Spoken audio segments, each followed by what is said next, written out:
Welcome to Reflecting Light.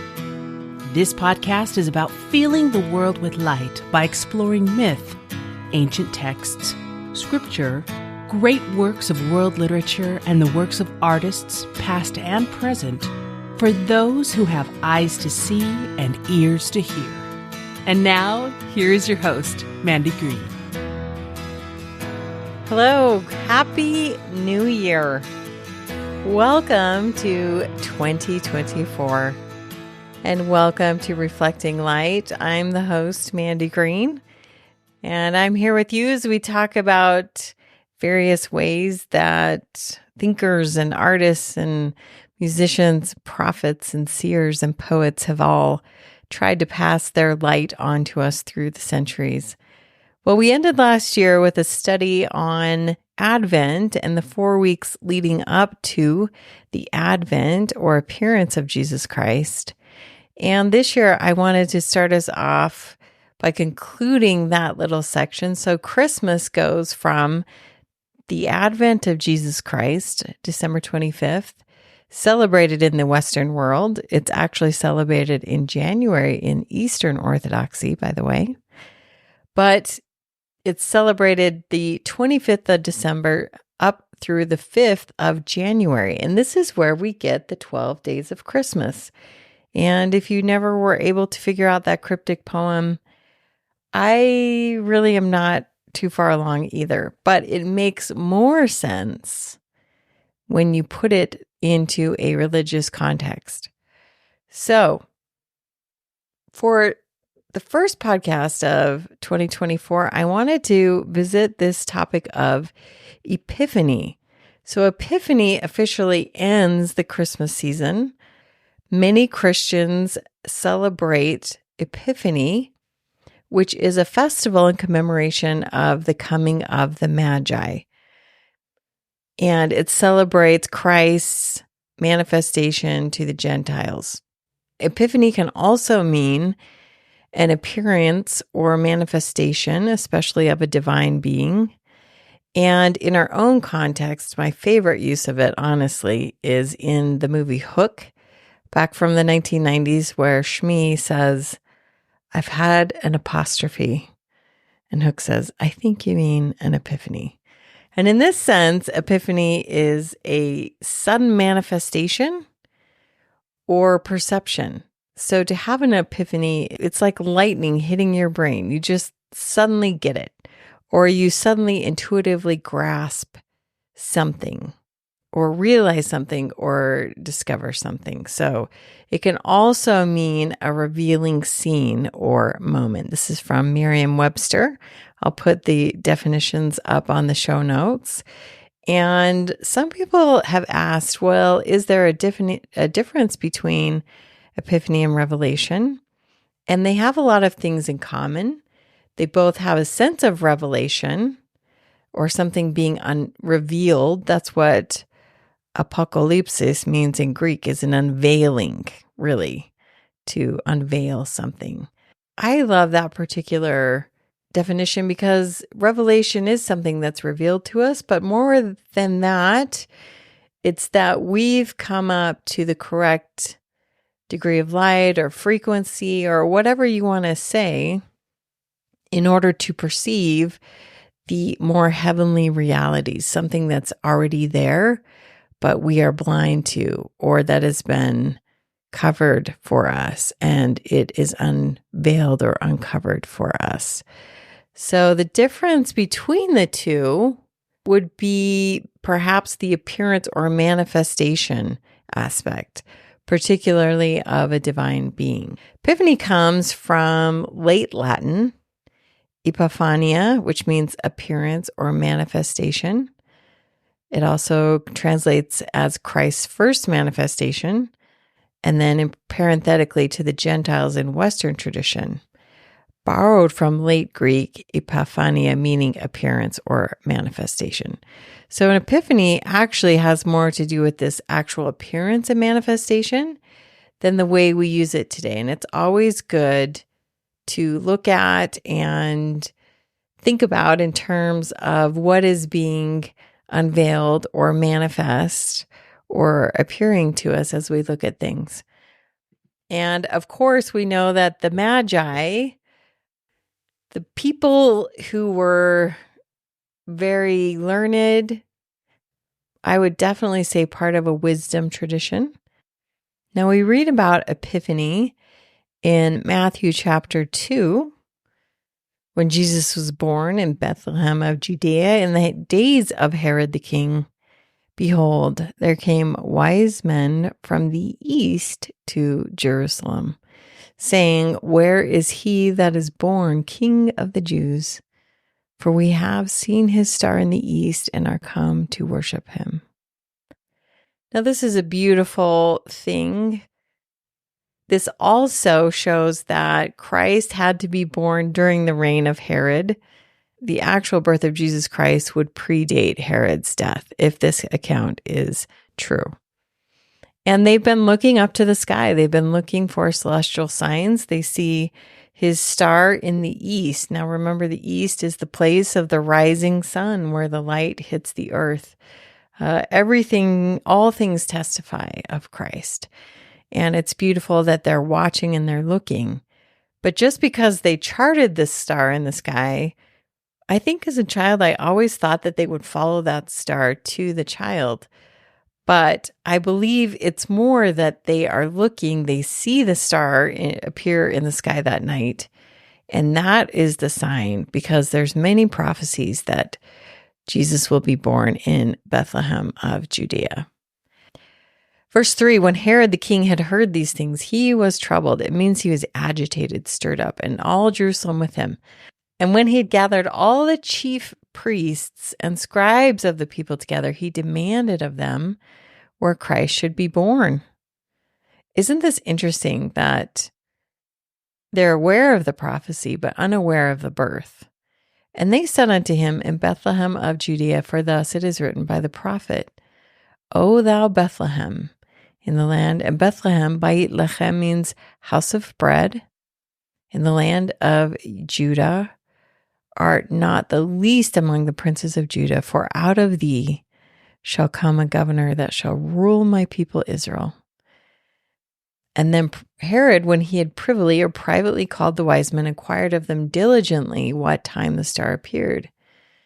And he sent them to Bethlehem and said, Go and search diligently for the young child. And when ye have found him, bring me word again that I may come and worship him also.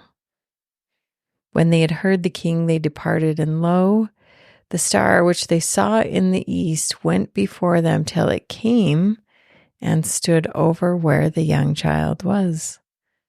When they saw the star, they rejoiced with exceedingly great joy. And when they were come into the house, they saw the young child with Mary his mother, and fell down and worshipped him. And when they had opened their treasures, they presented unto him gifts, gold, frankincense, and myrrh. Now, this is where we get this tradition of 3 wise men, but the fact is we actually don't know how many of them there were, and we actually don't know that they were only wise men. There may have been some wise women as well. We do know that there are 3 distinct gifts, gold, frankincense, and myrrh. Many scholars have said the gold represents his kingliness. The frankincense is holiness. Frankincense is what's burned in the temple. And myrrh, the sign of his death. That's what you would anoint a person meant to die or a body with. Verse 12, and being warned of God in a dream that they should not return to Herod, they departed into their own country another way. An angel appears to Joseph in a dream, saying, Arise, take the young child and his mother, and flee into Egypt, and be thou there until I bring thee word. For Herod will seek the young child to destroy him. When he rose, he took the young child and his mother by night. Notice it says the mother of the young child, not his wife. I think that's another clue as to Joseph and Mary, the mother's relationship. And departed into Egypt. Verse 15, and was there until the death of Herod. that it might be fulfilled, which was spoken of the Lord by the prophet, saying, out of Egypt I have called my son. And then we have this account of Herod slaughtering the innocents. So we have these wise men who are looking up for this sign of the birth of Jesus Christ. And it says that they followed the star, which they saw, and it went before them till it came and stood over where the young child was.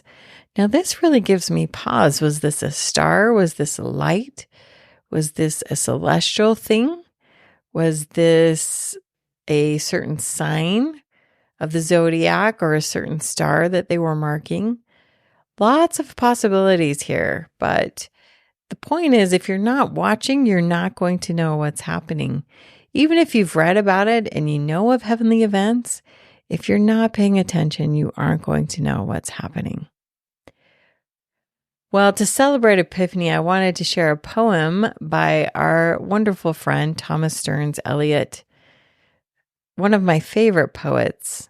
I'll read it and then discuss a little bit of what this perhaps meant to these wise persons. Can you imagine waiting, actually seeing the heavenly sign in your own lifetime, following it, taking this profound journey? And again, it says that he was a young child by the time that they made it to him. So he's at least, well, I would say at the very least, probably 18 months, if not closer to 2 or 3 at this time.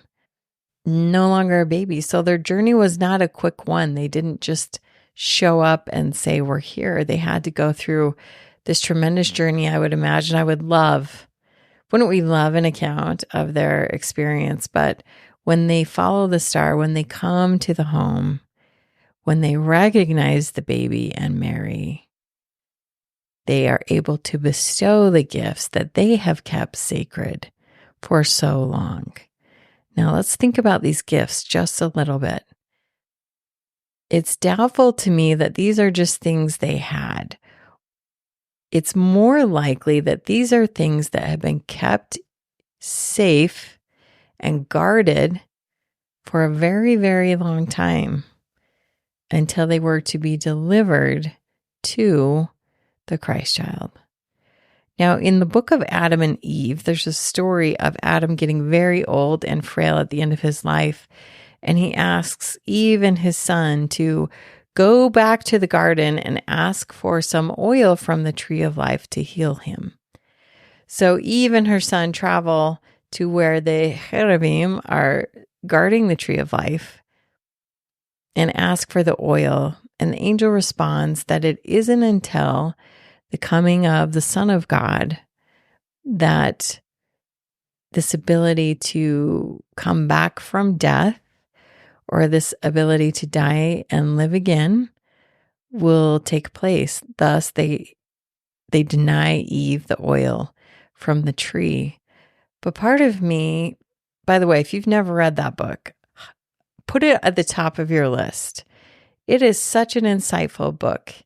It is pseudepigrapha, so it's said to be written by Adam and Eve, but there's something in that book called the Cave of Treasures, and that's where these special things that are kept from the time of Adam and passed down through the patriarchs are kept in this cave of treasures. And it seems to me that these gifts are more than just something that they had acquired or were readily available. These seem to be things that have been kept sacred and set apart from the inception of time for this holy purpose. And if you think about the long line of people that pass through, perhaps that can give you some beautiful insight into the character of those who are guardians of these sacred gifts.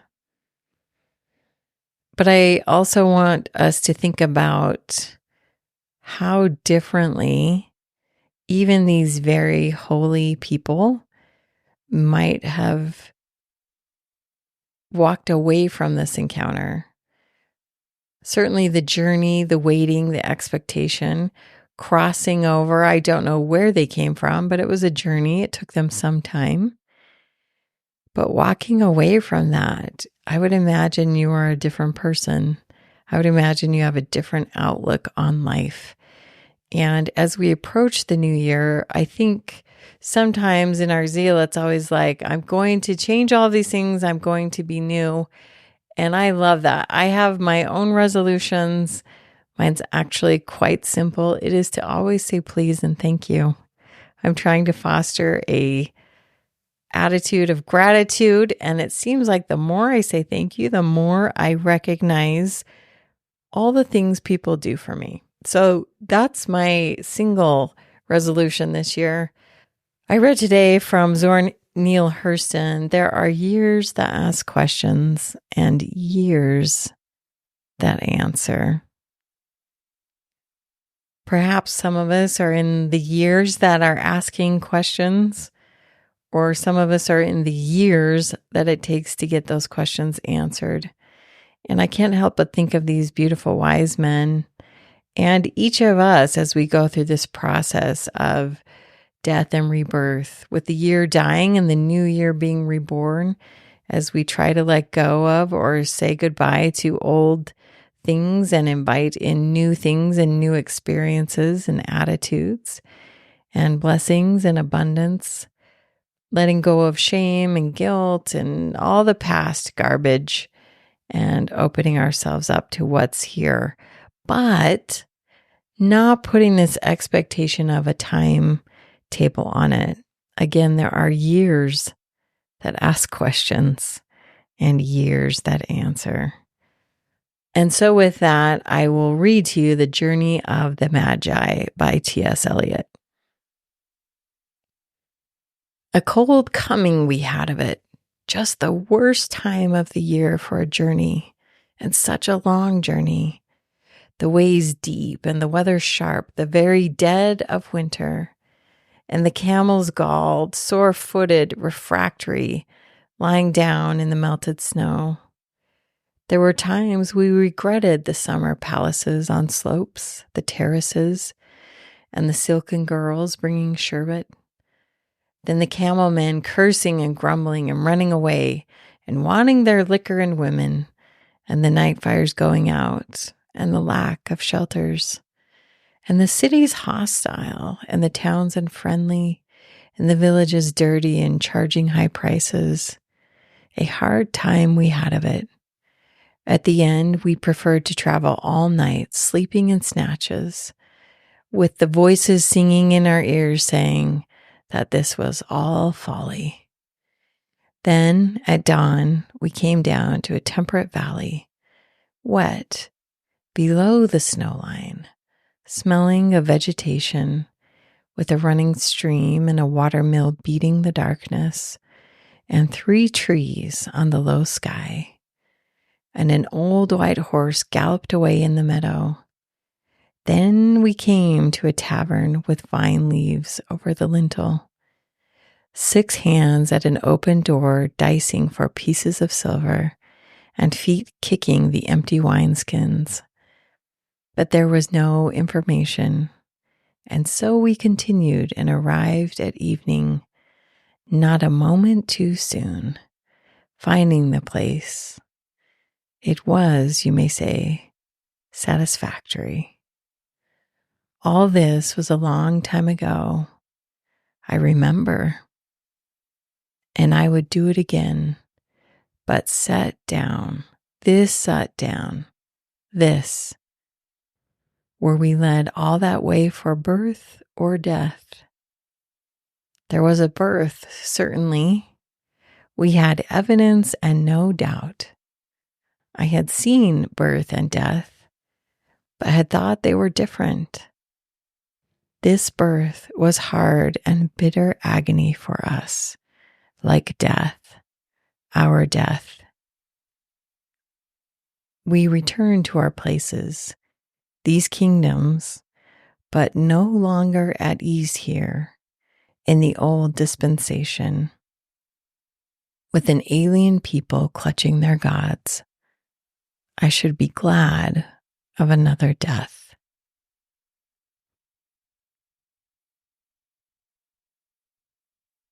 I think that's such a profound statement on, is this birth or death?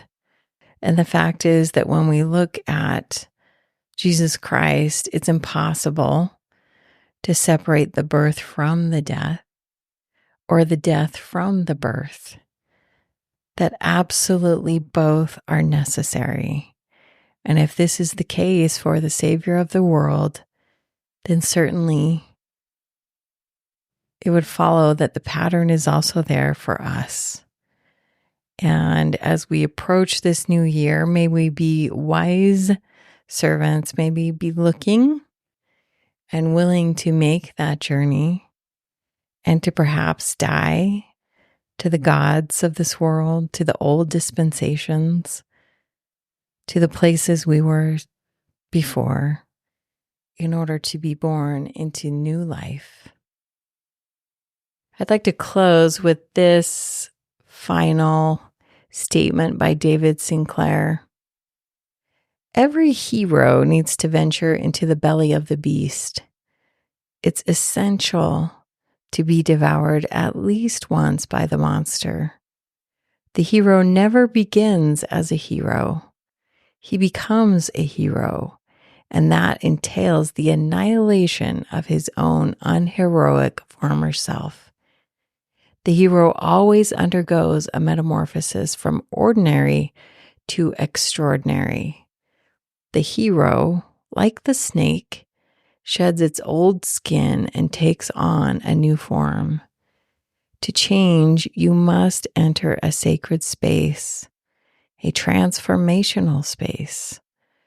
Nothing ever changes in the ordinary space. The familiar world keeps you the same. It has no alchemical power. If you are confined in the same old world, you remain the same old person. You must cross the threshold into the new world. May you be blessed in this endeavor and this encounter. Killers even have a song, Be Still. And it says, we're in the belly of the beast. So as you're in the belly of the beast, are you going to undergo a metamorphosis? Are you going to go from ordinary to extraordinary? Are you going to invite transformation? Or are you going to stay in the old world and remain the old you? Or cross that threshold into the new world? As you think about Epiphany, again, this is January 6th. May you ponder these thoughts. May you ponder this journey. May you think about what it takes to be a wise person. And in that journey and in the years that you ask questions and the years that answer, may you be blessed with heavenly love and light. Thank you for joining us for Reflecting Light with Mandy Green. If you enjoy this podcast, please leave a good rating and share it with your friends. And remember, your light makes the world a brighter place. Share it.